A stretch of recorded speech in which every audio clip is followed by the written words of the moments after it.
নিষিদ্ধ গল্পঘর। রহস্যময় পৃথিবীতে রহস্য মানুষের ক্ষেত্রেই। জি না, রহস্য আছে অন্য কিছুরও, যা হয়তো বিজ্ঞান আজও খুঁজে বেড়ায়, যার কোনো যুক্তিভিত্তিক উত্তর নেই। ওয়েলকাম জানাচ্ছি আবারও সবাইকে। আমি মোহাম্মদ হাসিব, নিষিদ্ধ গল্পঘরের পক্ষ থেকে। আসসালামু আলাইকুম, আশা করি সবাই ভালো আছেন। আমি আলহামদুলিল্লাহ খুবই ভালো আছি। আজকে শুরু করতে যাচ্ছি নিষিদ্ধ গল্পঘরের 10ম পর্ব। আপনাদের দীর্ঘ অপেক্ষার সমাপ্তি করে নিয়ে এসেছি আজকের ঘটনা, নদীর ওপর নরখাদকের 2য় পর্ব। এই ঘটনাটি আমাদের সাথে শেয়ার করেছেন নিষিদ্ধ গল্পঘরের টিম মেম্বার সামি। যেভাবে লেখা আছে ঠিক সেভাবেই বলার চেষ্টা করছি। আসসালামু আলাইকুম লিসনার্স, আমি সামি, নিষিদ্ধ গল্পঘরের একজন টিম মেম্বার। আপনারা ইতোমধ্যে আমার পাঠানো গল্প নদীর উপর নরখাদকের 1ম পর্ব শুনেছেন। আজ পাঠাতে যাচ্ছি সেই গল্পের 2য় পর্ব। দেরি হওয়ার জন্য ক্ষমা প্রার্থী। যাই হোক, চলুন ঘটনায় প্রবেশ করি। যা শুনবেন ভয়কে উপভোগ করবেন। সারাদিন কেটে যায় লাশের দাফনের কাজ শেষ করতে করতে। বিকেলের শেষ ভাগে সন্ধ্যা নামার ঠিক আগ মুহূর্তে আবার নৌকা নিয়ে রওনা হয় সাইফুল। মনের ভেতরে অসম্ভব ভয় কাজ করলেও কিছুই তোয়াক্কা না করে সে নদীতে নামে।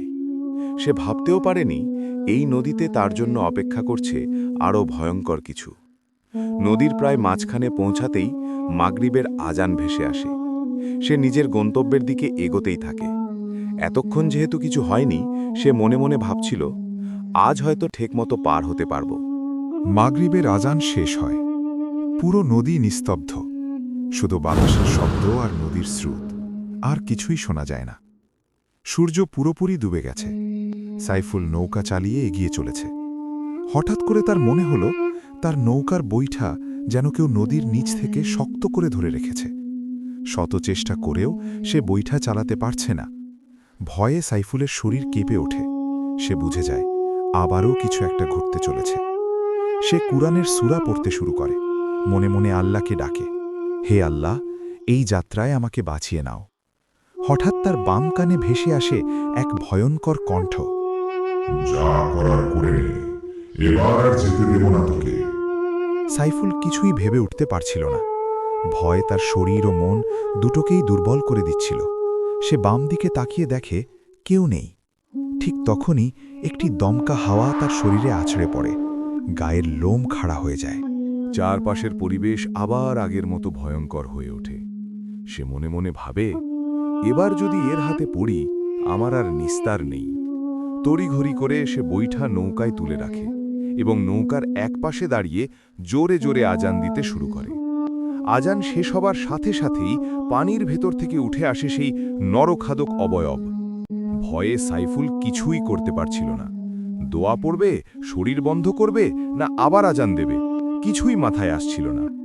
অবয়বটি ভয়ঙ্কর এক বিকৃত হাসি হেসে বলে, আজ তোকে কে বাঁচাবে? আজ তোর কলিজাটাই আমি খাবো। এই কথা বলেই সে আবার হাসতে শুরু করে।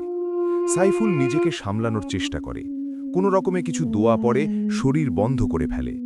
নরখাদক অবয়ব গর্জে ওঠে, আজ যাই করিস, তোকে আমি ছাড়ব না। এরপর দুজনের মধ্যে শুরু হয় ভয়ঙ্কর ধস্তাধস্তি। ঠিক সেই মুহূর্তে এক অদ্ভুত সুগন্ধিময় বাতাস সাইফুলের শরীরে এসে লাগে। সে দেখতে পায় শূন্যে ভেসে থাকা 2-4 জন অবয়ব সেই নরখাদকের সাথে লড়াই করছে। এক পর্যায়ে নরখাদক অবয়ব হার স্বীকার করে। যাওয়ার সময় হুমকি দিয়ে বলে, তোকে আর একদিন এই নদীতেই পাব, সেদিন তোকে কে বাঁচায় দেখে নেব। সে মিলিয়ে যায়। এরপর 4 জনের মধ্যে একজন সাইফুলের সামনে এসে সালাম দেয়। সাইফুল সালামের জবাব দেয়। সে বলে, ভয় পাবেন না, আমাকে পাঠানো হয়েছে আপনাকে সাহায্য করার জন্য।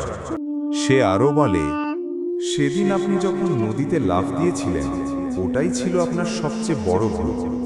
সময় মতো আমরা না এলে এই নরখাদক আপনাকে মেরেই ফেলত। আপনার হেফাজতের জন্যই আমাদের পাঠানো হয়েছে। সাইফুল জিজ্ঞেস করে, কে আপনাদের পাঠিয়েছে? কিন্তু উত্তর না দিয়ে তারা অদৃশ্য হয়ে যায়। অদৃশ্য হবার সময় শুধু বলে যায়, আপনি সাবধানে বাড়ি যান। এই প্রশ্নের উত্তর আপনার দাদি আপনাকে দেবেন। এখানেই শেষ করছি নদীর উপর নরখাদক দ্বিতীয় পর্ব। ইনশাআল্লাহ প্রশ্নের উত্তর নিয়ে আরেকদিন আবার ফিরব নতুন একটি ঘটনার সাথে। সাইফুল ভাইয়ের এই গল্পের অন্তিম পর্ব এখানেই শেষ নয়। পরবর্তী পর্বে মিলবে সব প্রশ্নের উত্তর। দোয়া করবেন আমার জন্য, দোয়া করবেন নিষিদ্ধ গল্পঘরের জন্য। ভয়ঙ্কর ও রহস্যময় গল্প পেতে এখনই সাবস্ক্রাইব করুন নিষিদ্ধ গল্পঘর। আসসালামু আলাইকুম। এ বলেই ঘটনা শেষ করলেন সামি। অপেক্ষায় আছি আপনার পরবর্তী ঘটনার জন্য। আজকে বিদায় নিচ্ছি, ফিরব অন্যদিন অন্য কোনো ঘটনা নিয়ে। আল্লাহ হাফেজ। নিষিদ্ধ গল্পঘর।